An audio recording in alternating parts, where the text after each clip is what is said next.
Oi pessoal, tudo bem com vocês? Hoje eu queria fazer esse vídeo para falar sobre o Maio Laranja, o mês de combate à exploração sexual infantil. Vocês sabem por que o dia 18 de maio é considerado o dia da visibilidade do combate à exploração sexual infantil? Se vocês não sabem, hoje eu queria conversar um pouquinho com vocês sobre isso.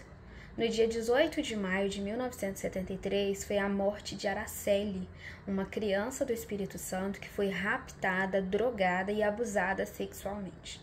Essa criança foi morta e hoje, mais de 50 anos depois, a sua morte ainda está impune. E você sabia que o Brasil ocupa o segundo lugar no ranking de exploração sexual infantil, ficando atrás apenas da Tailândia? De acordo com o Instituto Liberta, a cada 24 horas, 320 crianças e adolescentes são exploradas sexualmente no Brasil. Mas a gente sabe muito bem que esse número pode ser extremamente maior, tendo em vista que muitas das vezes os casos não são notificados pela criança, pela família ou pelos responsáveis. O 18 de maio, o mês de maio, é chamado de Maio Laranja por causa do dia do 18 de maio, da morte de Araceli. É um dia que busca dar visibilidade a essa causa no combate à exploração sexual no Brasil de crianças e adolescentes e também ao abuso dessas crianças e adolescentes.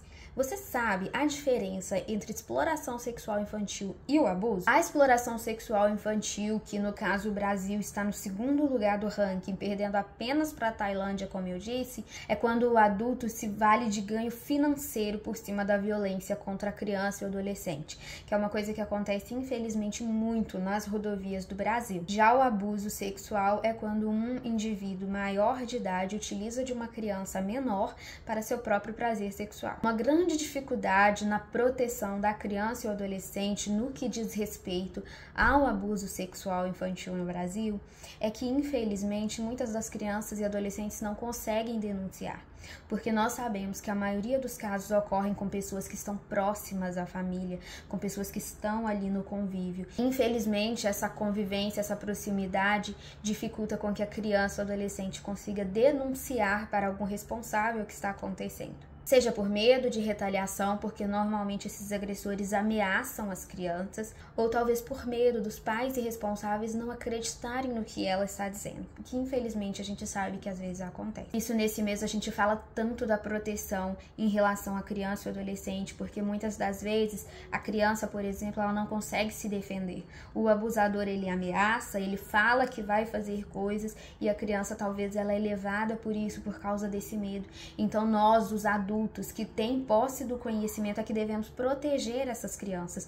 Diante de qualquer atitude suspeita, a gente deve denunciar, conversar com a criança, compreender o que está acontecendo. Se por acaso a criança não quer contato físico com algum adulto, a gente não deve forçá-la, a gente precisa escutar as nossas crianças para, quem sabe, diminuir esses números que infelizmente são extremamente alarmantes. A gente não pode fingir que isso não acontece só porque a gente acha que não acontece perto da gente. Se a cada 24 horas 320 crianças e adolescentes passam por esse tipo de violência, qual a chance de a gente não conhecer uma criança ou adolescente que passou por isso? Nós somos todos responsáveis pelas nossas crianças, pela saúde e o bem-estar delas. Tomar muito cuidado com as crianças em posse das redes sociais, que infelizmente a gente sabe que o assédio e o abuso também pode acontecer pelo meio virtual, de diversas maneiras. Sabemos que os responsáveis que amam essas crianças, infelizmente, não são onipresentes, oniscientes, então não dá para estar em todos os lugares ao mesmo tempo, A gente deve fazer a nossa parte, ficar atento à mudança de comportamento da criança e do adolescente, mudanças essas que são muito drásticas e que são perceptíveis. Ficar atento a qualquer sinal de que alguma coisa pode estar acontecendo de errado, seja uma criança que quer iniciar a vida sexual de maneira muito precoce,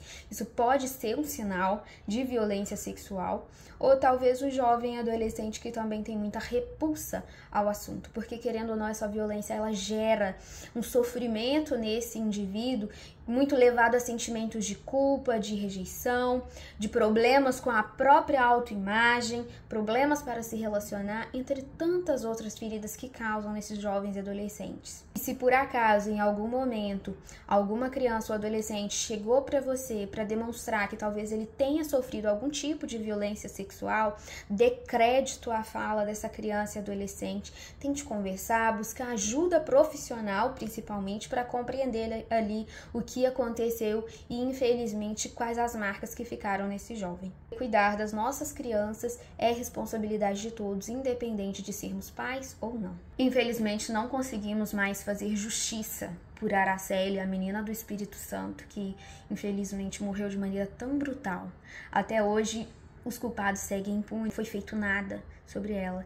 Mas a cada criança, a cada jovem que está do nosso lado, que nós conseguimos proteger, já é algo que estamos fazendo.